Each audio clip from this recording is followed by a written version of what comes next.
Welcome to Day 3 of Formnext Highlights, streaming live from Stratasys on LinkedIn, Facebook, and our Dimensions virtual platform. I'm Pearson. I'll be your host for the next half an hour. It's 9 o'clock here at Formnext in Frankfurt, and we have a lot of news to share over the next 15 minutes. Then, immediately following our news highlights, Daniel Prince and I will be joined today by Oliver Smith from ReThink Additive and Dr. Phil Reeves of Reeves Insights. They'll help us break down the trends, and we'll take some of your questions, too, on the chat. For those of you joining on social media, we have several hours of sessions and discussions that follow this next half an hour if you join us on the Dimensions platform, which you can access from stratasys.com. So let's get started with the news. Stratasys has developed 3D fashion technology, a new polyjet technology for 3D printing everything from clothes to footwear and accessories. And designers are showing off their fashions with the technology at shows from New York to Milan. Let's go to floor reporter Justin Cunningham to learn more. Thanks, Aaron. I'm here with Zeovit Racing, our VP of the materials business of the design segment. What's important in the fashion industry today? Hi, Justin. So indeed, we investigated the topic, and there are a couple of things that are really crucial for this industry. First off, innovation. And they are always participating in cutting-edge technologies. Then comes quality, accuracy, time to market. You know, a season is never the same. And then, not less important, is what is called now responsible manufacturing. Did you know that the fashion market is the second contributor for waste materials? That's a serious situation that is being addressed by this market at top priority. And what's Stratasys doing at the moment in the fashion market? So I'd like to ask you just to step back a little bit, and this dress tells us the story. This is the story of the J850 3D Fashion. This is our latest solution that enables us full color, glass-like transparency, and watch those patterns that actually mimics the whole biological, natural behavior. This is all about digital algorithms that continues into a digital journey, whether this is e-store, whether this is digital marketing, all the way to digital manufacturing. And not less important, when you add that to the nature of 3D printing, which is all about onshore printing, on demand, we have a win on sustainability. So is this something in research and development at the moment, or is it available commercially? No, we're beyond research and development and also beyond technology feasibility. In fact, we've already started testing that with accounts, with customers in the fashion area, and the results are very positive. We are looking now into releasing that globally with commercial availability next year. One of the big trends at Formnext this year is the growing prominence of post-processing, and nowhere is that more evident than at the Dimension booth. Dimension provides a full suite of solutions for powder bed 3D printers, including the H350, and we spoke with founder and CEO Felix Ewald to learn more. For us, everything is about turning 3D printed parts into end-use products, into high-value products. So we are only focusing on the post-processing of polymer powder bed parts. And so we are very excited that Stratasys now is joining this market with their new SAF printer. And yeah, we are focusing on all different steps in the post-processing chain. So it starts with depowdering to get rid of the powder in an automated way. Then surfacing, there we have two different ways to achieve a nice looking surface quality. And the last step then is always coloring. So we cover the whole value chain. And one thing I noticed, and I was just saying this about your stand, is so vibrant color-wise. Tell us about the coloring process and what colors are available. So in general, we can develop different colors, but we also come up with standard colors for standard materials. And so also for the new Stratasys PA11, we developed 17 different standard colors that customers can just order. Normally, if we have white parts, we can achieve a broader range of colors. With Stratasys, we have gray parts, but the good thing is that they are very homogeneous, and we need homogeneous parts to achieve homogeneous colors. And yeah, that's why when we evaluated our technologies together, we recognized that we can achieve super good results on the new Stratasys parts, and we are very happy about it. When Stratasys came to the market, they approached us and said, hey, we don't want to deliver a gray raw part to the market, and then the customer needs to find his way how to come up with an end-use product. So they really wanted to offer the customer an end-to-end solution so that it's super easy to adopt the new technology. And I think it's a very good approach to the market, which will also lead to faster adoption of 3D printing in general. Next up is Velo 3D, which is focused entirely on metal 3D printing for production. The company is just now entering the German market, and we spoke with CMO Renette Youssef. So Velo 3D offers an end-to-end manufacturing solution. So we have software, we have the hardware, and the underlying manufacturing process. It's all metal 3D printing. It's support-free. You've probably all heard about that. So here people can see in real life our support-free technology. And we actually have a rocket nozzle. If you can see that at the back, it's a 1 meter high rocket nozzle that's printed on our new software, our new technology. Absolutely amazing. And the guys in the US probably know you a little bit more from the work you've done with Stratasys Direct. How's that kind of rolling out into the larger Stratasys community now? Yeah, so you can go through Stratasys to learn more about Velo 3D. You can get parts printed, so it's a manufacturing distribution network. You don't have to come to Velo 3D to buy a system. So Stratasys is a really good partner of ours, and that's how we're working together. Are you kind of getting more traditional manufacturers come to you and sort of say, you know, look, I'm really interested in additive. How can you do that? Yeah, absolutely. People understand now that additive manufacturing can be done for mission critical parts, and with our solution, like we help people in like aerospace, oil and gas, and they can see the parts here. And if they have legacy parts, they don't have to redesign them, and they can just come to Velo 3D and get the parts they need. Tell us about the European expansion. Yeah, so we've just launched into Europe. So we have a new office in Augsburg, Germany, and we also have partners in Austria that have machines. So we're really focusing on bringing our technology to the German market over the next few years. Fraunhofer IGD has optimized its Cuttlefish Universal 3D printer driver for Stratasys PolyJet printers, making it easier than ever to create very realistic color models. Justin is in the booth with more. Thanks, Aaron. I'm with Dr. Alan Brunton from Fraunhofer IGD. Alan, tell us a little bit about Cuttlefish. So Cuttlefish is a universal 3D printer driver specializing in multi-material jetting or PolyJet technologies, and in particular in reproducing the appearance of objects, so color or translucency or surface texture. And tell us more about the collaboration between Stratasys and Fraunhofer. So we've been collaborating informally for many years, and we recently formalized this collaboration this year to really push the limits of what our software can do with the Stratasys technology. And this is available right now. People can take advantage of it. Yes, this is available to license and pair with Stratasys GrabCAD voxel print and the Stratasys PolyJet printers. And you were telling me earlier, being used in Hollywood as well. Yes, it was used in the last feature animated film from Leica Entertainment Studios, Missing Link. So the Cuttlefish software is used to generate the voxel level output for the Stratasys printers, which is used to print over 100,000 faces. And we got this amazing model just next to you of an eyeball, I think. Can you tell us, talk us through it and tell us more about it? So this is a real eye prosthesis, which is made from an end-to-end process and printed using Cuttlefish.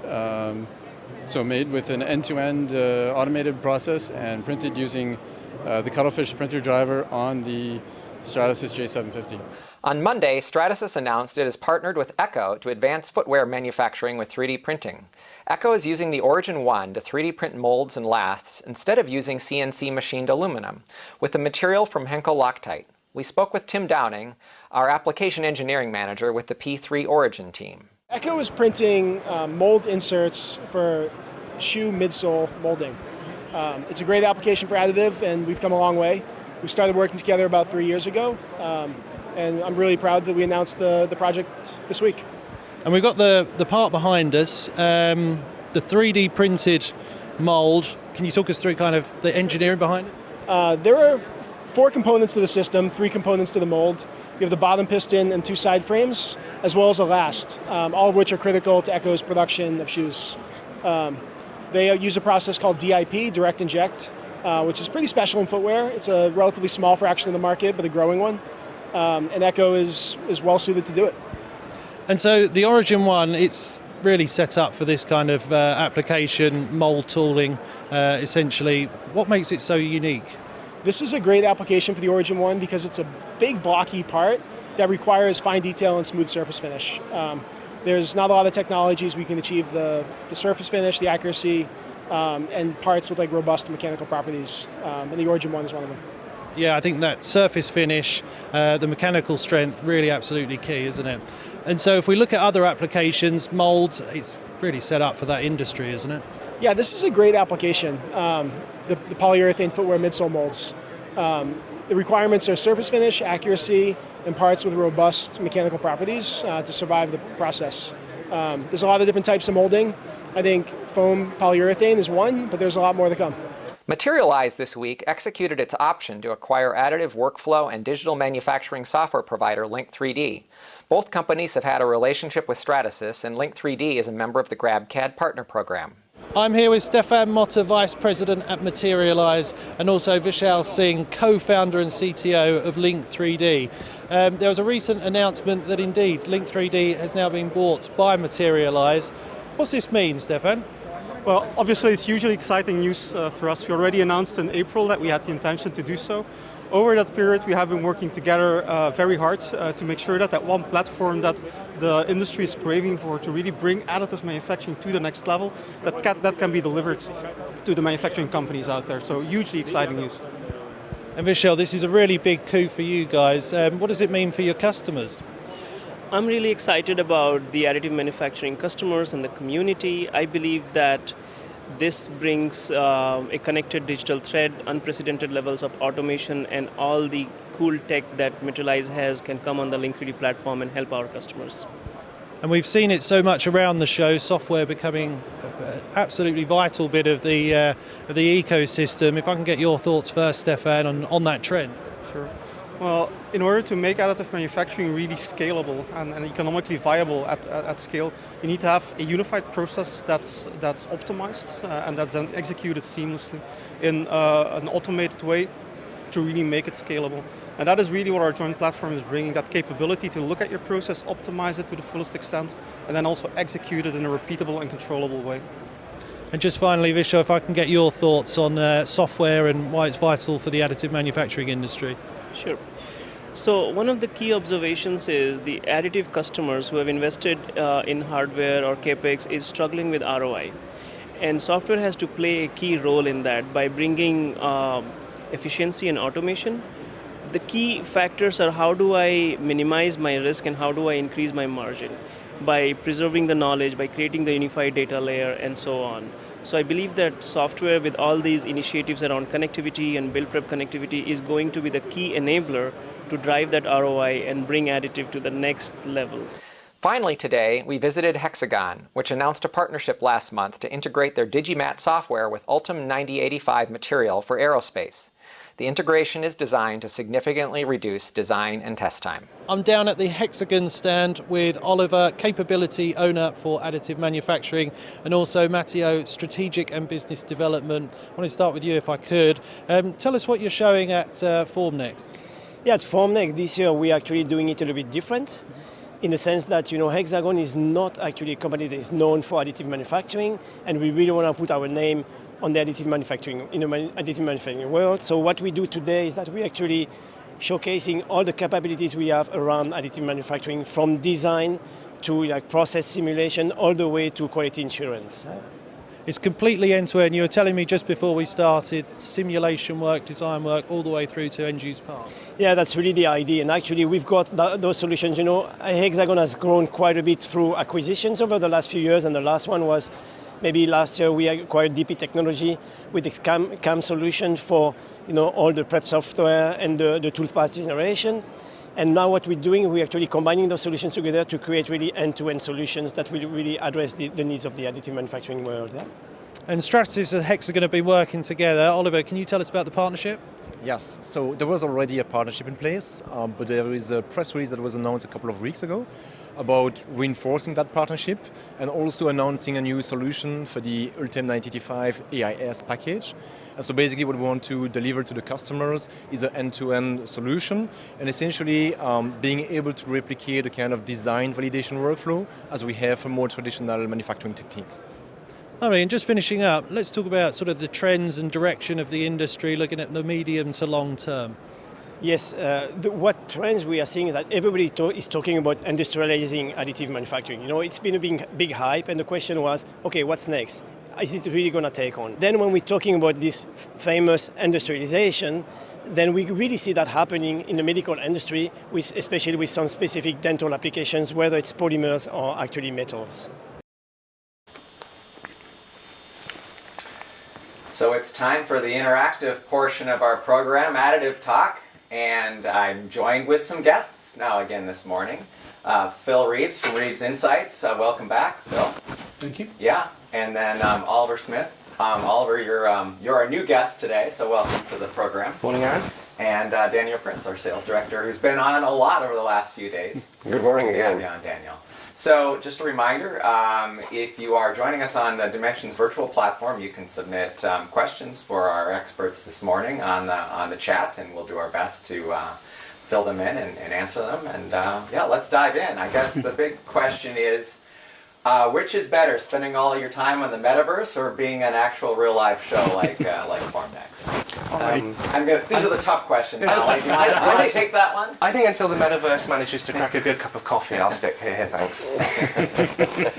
What's been your impression of the show overall, though, so far? I think the thing that's jumped out at me most from Formnext's past, particularly with a 2-year hiatus, and it really has been quite stark, is the industry's grown up. Typically there are large swathes of the trade shows with lots of very low-cost FDM printers.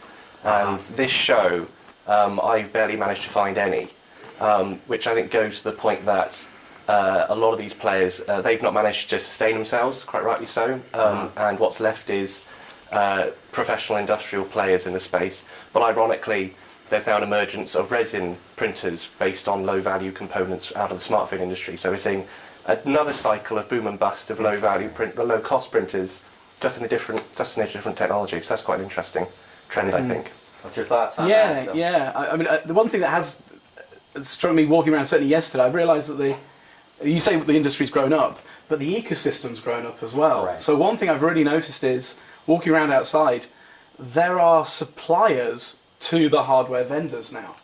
So there are companies outside selling optics systems, print head systems, print driver systems, control systems, stepper motors, sensors. They're not selling just the hardware, they're selling the enabling technology into the industry. So kind of the industry as a trade show has grown just beyond the vendor selling to their customer. It's now the supply chain selling into the industry, which I think is a real sign that the whole industry is growing up and consolidating. So that suggests perhaps that the hardware vendors themselves are changing to create that kind of ecosystem. Yeah, I think maybe it's also suggesting that, dare I say, some of the supply chain feel they've got solutions that are better than the current technologies on offer, and actually they want to showcase their technology in front of the vendor to say, hey guys, come on, we can push the state of the art further. Come and look at what we have. So the key is to be kind of, as the hardware vendor, to really be open to kind of listening to and seeing the innovation that's happening out there and finding a way to embrace it and connect it. I think you know we talk about additive manufacturing is about increasing the innovation cycle and speeding things up, and maybe as an industry we also have to think that way. You know, is today's technology really going to be relevant in a year's time, or will it have been superseded by another set of enabling technologies, whether that's lasers or print heads or some other device? So, Ollie, are you seeing different people here at the show? I think there's been a bit of I was going to say silent coup, but that's a bit of a loaded word. But to frame it differently, I think there's a different, to Phil's point, in the supply chain. I think someone's in the driving seat now at this show, and it's a materials trade show almost at this point. Okay. And you know the large materials and chemistry companies, BASF, SABIC, you know, been quite prevalent in the industry for quite some time. But now you've got, I mean, Evonik is now touching most of the polymer PBF companies are deeply involved. Stratasys is working with open materials providers. So speaking to some of the folks on the hardware stands, you know, EOS, 3D, HP, that they go and get parts, and the first thing they show when they say to me is, this is an Evonik material, this is a Somos material. So it seems to be that the materials vendors are driving the direction at the moment and the conversation. That seems to be the USP for the vendors to say, we're working with chemistry companies. I think it's to Phil's point. I think everyone in this supply chain is finding their niche, and the hardware vendors have come to realise that we don't have to span the entire supply chain. We can focus down on where we have our strengths, which is the technology for how we consolidate material. Let the materials chemistry companies provide the performance material. Let us form it in the way that we do. And I think reiterating what I said on yesterday's morning show was the engineers choose materials first, and then they look at the processes that process the materials. You don't choose a process and then go, oh, this material will do. You're led by material and material properties and material function and application. So I can see why the prevalence of materials is so important. So I wonder if that is really kind of tied to the trend overall about shifting from prototyping to manufacturing applications, end-use parts applications, and then doing that at scale.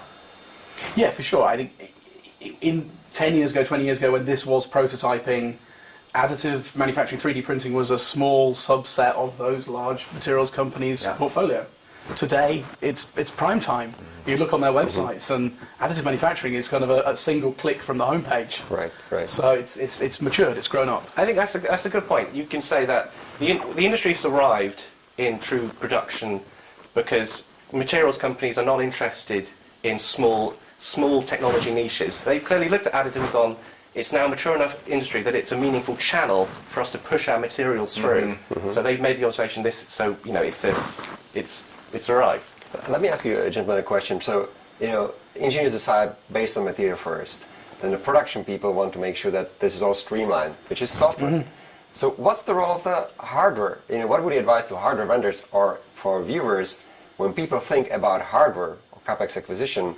What are the trends that they should be expecting in the next couple of years on the hardware platform? What's going to happen to hardware? Oh, Phil, do you want to start? I think you have a lot of opinions on this. I do. I'm sure you're going to be brutally honest. I think, and I would like to see a divergence of hardware. I think what we need in the future is we need very highly automated, digitally controlled hardware platforms that can be locked down and validated to single task activity, mass production on a shop floor, where nobody says, oh, that's an additive machine. It's just a piece of hardware on the shop floor that generates wealth and revenue for a company. And it's going to be single task, and it's bought based on an ROI. And that is it. Then you're going to have platforms that are highly flexible, highly reconfigurable, that can process lots of different material types, and people will buy them because they provide solutions to problems. And I think that's a different use of the technology. And I think we're now getting to that point where people are saying, I need additive manufacturing in my production process, and I'm just going to lock down this machine and run it until it dies. And I think that we're not quite there yet in that thinking, because we're still trying to sell one technology or one set of technologies to go in both directions. What will happen to the customer profiles? Like, I can perfectly imagine the first case for the big OEM. I run my connector business, I run my footwear business, so I lock in my use case to this workflow. But I'm a big service bureau in China with 700 machines around churning out tons of parts today, and it's a very high mix. Is it the second scenario that's for me? Or is the kind of the hardware kind of the end of the all-rounders? But this is what you're kind of predicting in the future. I honestly think it's the second scenario, unless that service provider has a customer who is prepared to sign a three-year agreement, and that provider is prepared to go out and acquire a piece of technology to do that job. And that's really the supply chain that we have in the non-3D printing world. If you're an aerospace company, you sign a 5-year contract to buy parts, and you make a capital investment to supply me. And I think what we need to do is get to a position where vendors, I wouldn't say skunkworks is the wrong term, but where vendors have an element where they are prepared to modify and change machines to the need of a specific customer, rather than the traditional model, which is when enough customers want something, we develop a generic solution. What do you think the one big word here, right, is workflow software post-processing, taking the labor out of it, right? Which was okay in prototyping, right? There was RP shop, enough people in the RP shop. Now, who should do the post-processing? Should it be the hardware vendors, the additive industry, or should it be the OEMs that understand their own use case? Because the OEMs already today have their Industry 4.0 implementation for their own use case. So who do you think would do that? Would every hardware vendor do a post-processing that is suited for footwear, for connectors, for aerospace, for automotive? Is it general, or we should kind of really go industry by industry? I think we should go industry by industry and become interoperable with the finishing industry. You know, if you look at traditional historic manufacturing, take CNC machining.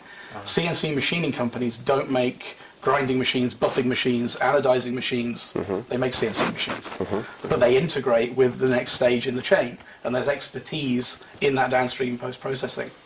So I think it's about, you know, true partnerships across the supply chain. It's that ecosystem point that you bring up. The system vendor doesn't have to make everything, but they have to make sure that that complete solution is readily available, easily available, and will work, or they don't really have a solution. Yeah, and they have a partnership mindset and an open mindset to be interoperable with other people in the supply and chain. I think, to be blunt about it, I think that goes a little bit as well to our industry has been quite myopic and you know, believing that they are the centre of the universe in some of these scenarios, when in fact, as Phil said, every industry thinks they're the same. It will take a state of it would have to vendors will have to change their mind in the way in which they believe they fit into these ecosystems. They can't expect that an organisation that has an established process, a lot of capital investment, will change everything to fit around an additive system. It has to be the way around. The additive vendors have to ensure their systems integrate to these larger workflows, both digitally, which we'll probably get to in a moment, and on the hardware and processing side. So open, connect, or die.